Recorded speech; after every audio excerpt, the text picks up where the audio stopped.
Kada guys. Ay si Inday ko, oh. Day, pakabisa niyan guys. Meron tayo din ng pork steak na napakabisa guys. Ayun, oh. Ow! Kain tayo guys. Pakabisa nito.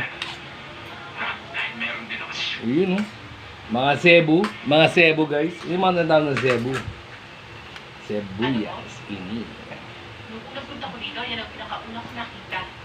Mga ilaw. Yung masyadong makapal guys eh. Siya nga pala. Ayun, dolo mo. Ito. Hindi natin natuloy yung pagkain natin ng siomay ng kagabi. Bisa ito. May sawsawang kanggan to. Tuloy na lang natin yun. Hmm? May sili. Oh, wala na mga sili-sili dyan guys. Hotdog. First bite.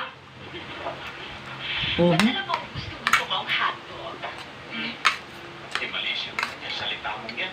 Bisa. Mali siya para hotdog lang ang sabi ko eh. Eh, yun na nga eh. Hmm. Para hotdog lang. Parang bumaba ka ng isang malaking premyo. Sarap.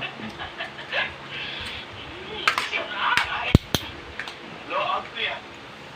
Hang. Blow out? Talaga? Hmm. Bakit? Blow out? Paano? Ano? Pinaloko ko ni Armo magtrabaho sa club. Pinanggap ko. Totoo? Ano trabaho? Assistant manager daw eh. Assistant ni Calvo. Pero ewan ko kung anong klase trabaho. Basta importante. May trabaho. Huwag tayo mga Cebu guys. Dami Cebu na no.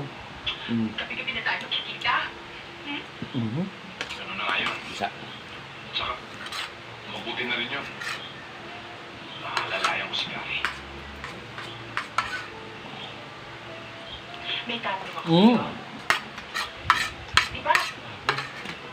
Nasabi ko Yes. sa'yo Meron ako. Last one. kung sa klase ng Hmm. trabaho Sarap. ko na yun na yun. Pag ganito ko, Sarap Inday na. eh, No? Sarap. sabi ko ba eh, Adok guys. sa katulad mong yan, Bisa.